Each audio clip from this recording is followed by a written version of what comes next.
Après la noyade de Pharaon, après la délivrance et la liberté retrouvée, une nouvelle étape s'ouvrait pour les enfants d'Israël. La libération n'était pas la finalité, elle n'était que le commencement. Allah avait sauvé son peuple, mais désormais, il voulait les éduquer, leur donner une loi, leur donner une voie, leur donner une structure qui guiderait leurs pas. Alors Allah convoqua Moussa, un rendez-vous sacré fut fixé, 30 nuits, puis 10 de plus, 40 nuits d'attente, de préparation, de solennité. Ce temps n'était pas un hasard, il permettait à Moussa de se purifier, de se préparer intérieurement, et au peuple, de ressentir le poids de ce qui allait descendre du ciel. Avant de partir, Moussa se tourna vers son frère. Il ne le laissa pas sans consigne. Il ne le laissa pas sans direction. Il lui confia un dépôt lourd. Veille sur le peuple. Réforme, ne te contente pas d'observer. Et surtout, ne suis jamais le chemin des corrupteurs. Car Moussa savait une chose. L'absence du chef est souvent le moment où les cœurs faibles se dévoilent. Il quitta alors son peuple, montant vers le lieu du rendez-vous, sans savoir encore ce qui l'attendait. وواعدنا موسى 30 ليلة وأتممناها ب10 فتم ميقات ربه 40 ليلة وقال موسى لأخيه هارون اخلفني في قومي وأصلح ولا تتبع سبيل المفسدين.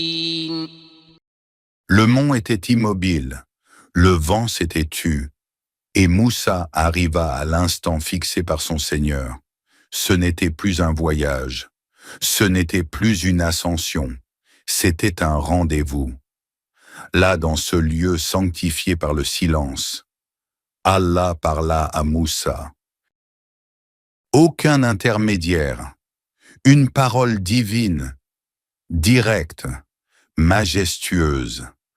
Les ordres furent transmis, la loi fut annoncée, la mission fut confirmée, et à mesure que la parole divine pénétrait son cœur, un désir naquit en Moussa, un désir pur, intense, brûlant, non pas par curiosité, non pas par doute, mais par amour. Il aspira à voir celui qui lui parlait, à contempler celui qui l'adorait. Alors, avec humilité, il formula une demande jamais prononcée auparavant.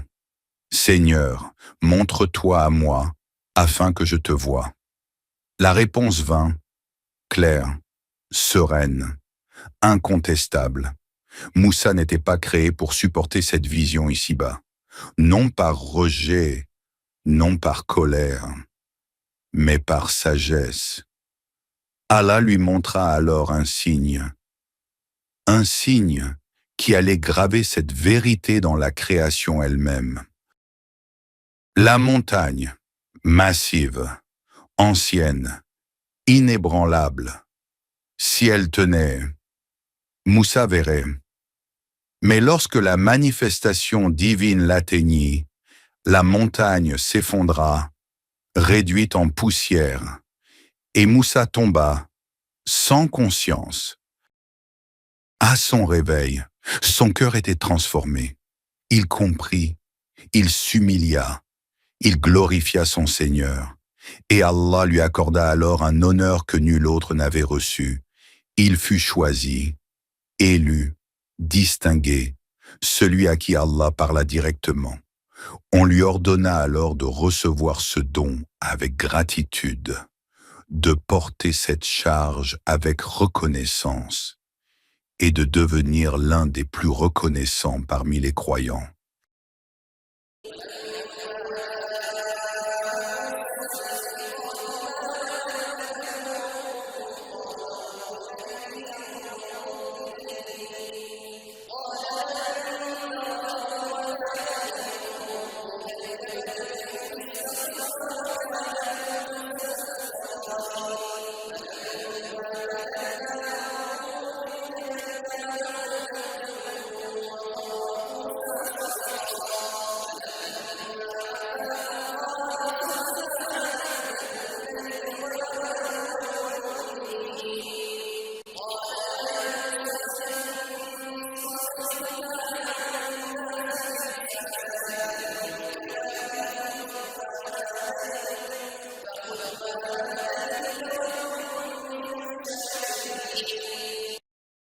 Sur la montagne, après le dialogue, un autre don fut accordé.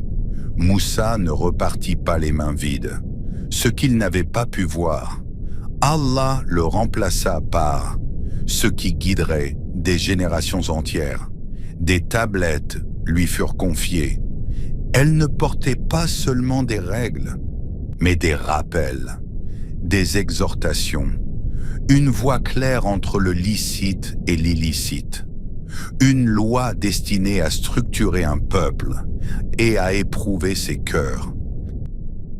Allah lui ordonna de les prendre avec force, pas comme un simple dépôt, mais comme un engagement total, et de commander à son peuple d'en suivre le meilleur, pas le plus facile. Ces tablettes n'étaient pas un privilège symbolique, elles étaient une responsabilité écrasante. Puis un avertissement fut donné, un avertissement solennel, sans équivoque. Celui qui suit cette voie verra la fin des injustes, leur chute, leur ruine. Sur la montagne, tout était clair, la guidance était complète, l'alliance était scellée, mais en contrebas, ce n'était pas le cas. وكتبنا له في الألواح من كل شيء موعظة وتفصيلا